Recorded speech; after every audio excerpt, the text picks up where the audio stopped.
నేను ఒకటే చెప్తున్నా ఇవాళ. సరే పైసలు ఖర్చు లేని పని మీరు చేయాలి ఫస్ట్. పైసలు ఖర్చు ఉన్నదేమో అప్పులు అంటున్నారు. అప్పుల పాలైంది దాంతో నష్టం జరుగుతుంది మనకు. అప్పులు ఏ విధంగా తీరుస్తారో మీరు చెప్తే పెట్టుబడులు వస్తాయి. అప్పులు ఏ విధంగా తీస్తారో మీ ప్లాన్ బహిరంగపరిస్తే పెట్టుబడులు వస్తాయి, ప్రజలకు ఒక భరోసా విశ్వాసం ఏర్పడుతుంది. పోనీ అప్పులు పక్కకు పెట్టి అప్పులు కానీ ఖర్చు లేని పనులు చేస్తున్నారంటే అది చేస్తలేదు. ఇవాళ మీరు ఒక 5 డిమాండ్ మేము చేస్తున్నాం. మేము అడుగుతున్నాం రాష్ట్ర ప్రభుత్వాన్ని, రాష్ట్ర ముఖ్యమంత్రి గారిని.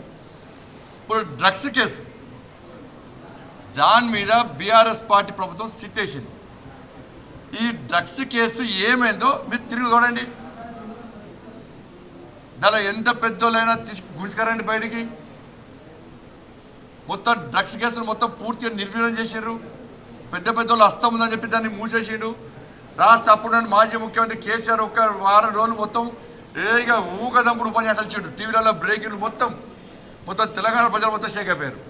ఎవరిని ఇష్టపెట్టం వాళ్ళు అధికారం తిట్టుడు, వాళ్ళు తిట్టుడు, డ్రగ్స్ కేసు పోయింది. అధ్యాయాల బయటికి వాళ్ళ ఇంటర్మీడియట్ విద్యార్థులు, చాలామంది ఇంటర్మీడియట్ విద్యార్థులు గ్లోబరీనా అనే మూర్ఖత్వ సంస్థ వల్ల, రాష్ట్ర ప్రభుత్వం నిర్లక్ష్యం వల్ల వాళ్ళు చాలామంది పసిపిల్లలని ఇంటర్మీడియట్ విద్యార్థులు ఆత్మహత్య చేసుకున్న సంఘటన విషయాలు విచారణ జరపండి. దానిలో కేసీఆర్ కుటుంబ సభ్యుల హస్తం ఉంది. దానిలో గ్లోబరీనా సంస్థ వెనుక ఎవరున్నారు? ఎవరి బినామీ సంస్థ? డ్రగ్స్ కేసు మూసేయడానికి కారకులు ఎవరు? గ్లోబరీనా ఇంటర్మీడియట్ విద్యార్థుల విచారణను మూసేసడానికి కారకులు ఎవరు? పట్టుకరండి వాళ్ళను. టీఎస్పీఎస్సీ పేపర్ లీకేజ్ విషయంలో ఎందుకు విచారణ మళ్ళీ కొనసాగిస్తలేరు మీరు? లీకేజ్ కారకులు ఎవరు పిఎల్ ఉన్నారు?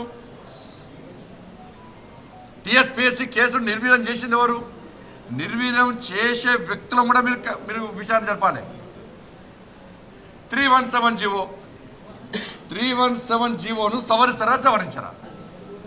చెట్టుకోరు పుట్టకోరే ఇప్పటి కూడా ఉద్యోగస్తులు ఇబ్బంది పడుతున్నారు. వాళ్ళ ఉపయోగం తీసుకోండి, దానివల్ల లాభపడితే వాళ్ళని కొనసాగించండి, సవరించండి వాడిని. ఇవాళ ఇప్పటి కూడా చాలామంది ఉద్యోగస్తులు, ఉపాధ్యాయులు అందరూ కూడా ఇబ్బంది పడుతున్నారు 317 జీవో వల్ల. దాన్ని మీరు సవరిస్తారా? ఖర్చు లేని పని అంతా కూడా